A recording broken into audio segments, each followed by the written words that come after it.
Hi friends, you want to learn about shaping music? Welcome to the Singer Studio.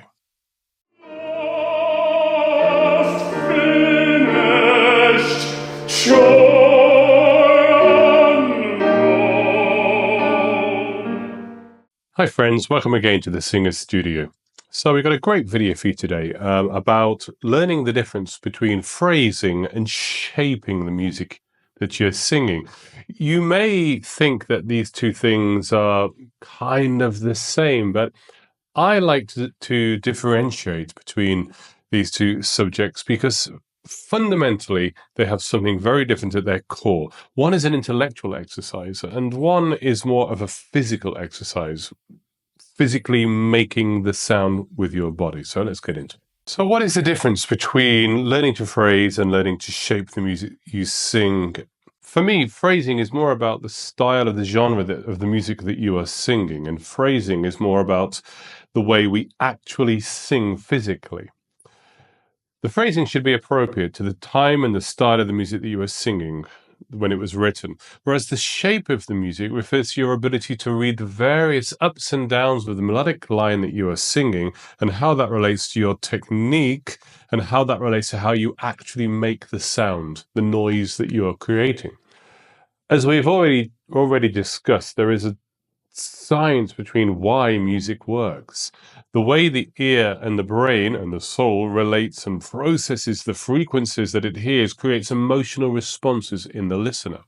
But these responses are not simply related to frequencies. The connection of the body making these sounds plays a huge role too. A well-produced voice with a secure technique allows the listener to relax and simply enjoy the performance, whereas a badly produced sound puts the listener on edge. But there's more to it than that. The sound is produced in the body, from the diaphragm to the throat and above, the various resonating areas. It's a whole body experience. The way the body moves to create that sound plays a role in the phrasing, or rather, in the shaping, as we've discussed earlier. Remember, we talked about how Italian singers use portamento intrinsically in their techniques because that was required in the music that they sang and the way they learned to use their voices. It's also about them having very few consonants, or rather less consonants, so there's more vowel, more flow, etc. If we learn to shape using our technique, then we will be winning. When a composer composes for words, they normally will be responding to text, to a poem, to a libretto, etc., that they've already read and they have in some way emotionally responded to. Sometimes they will mold an existing melody that they've thought into the words that they've been given to compose to, but normally it's the other way around. So they have an emotional response to the story that they are trying to illuminate through their music. And as we have briefly touched upon, all music has shapes. Music goes up and it goes down. It has to. So does our speech. We only talk in monotones when we choose to. So even a flat melody has a reason to be flat behind it. And of course, the harmonies will change underneath. That is a shape. It is our job as the singing storyteller to interpret and present this in a manner that can be very easily understood by the listener. Therefore, learning to shape your music according to the composer's wishes is so important. We are slaves, servants of the composer. Think about the myriad of emotional states we can portray. Think about how when you emote vocally, you feel in these states. Let's create some examples. You are emotional and sad. Physically, there will be an energized breath. Then the start of your speech will be excited and high. And as the body expels air quickly, your pitch will fall. And it goes on and on and on. Now, think of a song or a piece where you're in a similar state. I'm sure the melody will mirror this if it is composed according to these norms of Western emotional communicative behavior. Now, think of a state when you're excited.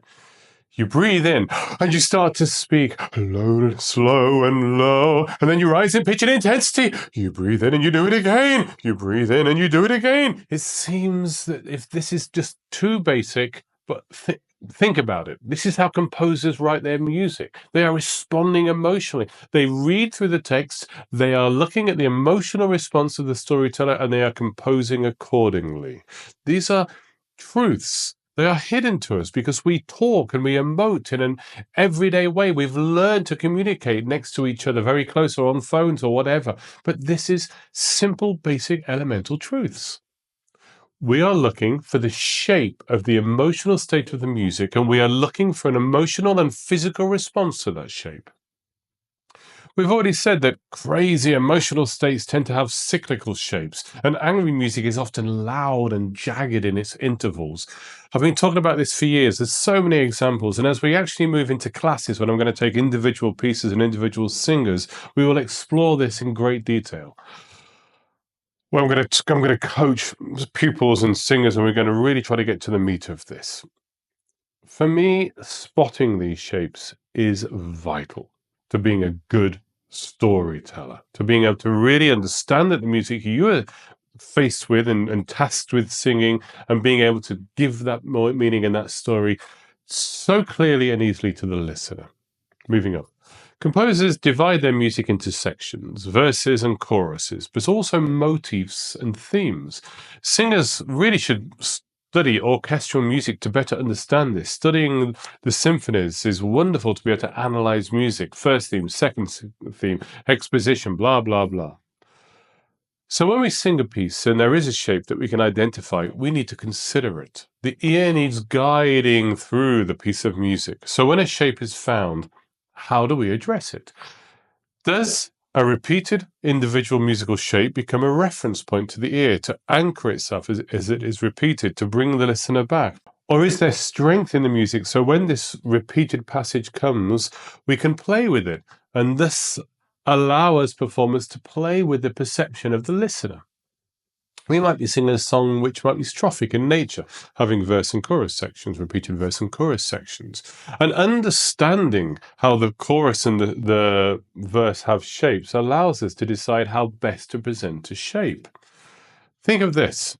Listen to a piece of popular music, a pop song. How often does a pop song have one melody and another melody? It will have one melody, let's call it a chorus, and then it has a verse, and they're different melodies within the same harmonic structure. And then at the end of this 3-minute pop song, they both come together. One is played, and then the other is played underneath it. Listen to it. You'll hear, 70% of all pop music takes this simple little trick. And I bet most of you haven't even noticed it. This is using shapes to tell a story in popular modern music. And once we see these shapes, we can then play with the ear of the listener. Hey, come back to me. You recognize this bit, or you recognize this bit, but I've played with it. Listen to it. Isn't it exciting? Composers set things up. They phrase their melodic ideas to maximize their effects. They load an idea. Think of this. Da da da. Da da da da da da da da da da da da. Now, obviously, the main part of that melody is da da da da da da da da. It's the higher part of the melody. It's the climax. But da da da da da da da da da. They've set it up. There's a shape there, and they want to lead you into that da da da da da da shape, etc. It's learning to see shapes like that allows you again to be a better storyteller.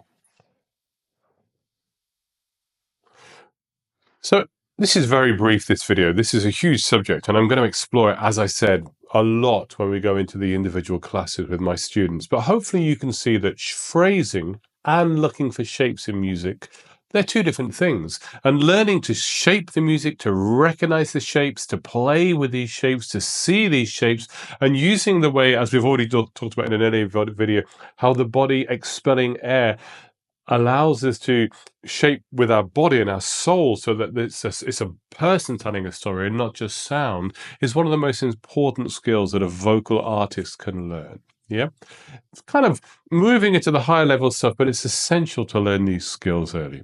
Hey, Thank you so much for watching this video. This is another one of these videos on this YouTube School of Singing. If you like this video, please drop me a like. Please drop me a subscribe. Please share this video, get it out there. I'm trying to get these videos to be a repository of all the experience that I've been fortunate enough to gather in my 34 years of being paid to be a professional singer. And it means such a lot that you stay to the end. Thank you so much. I'll see you in the next video.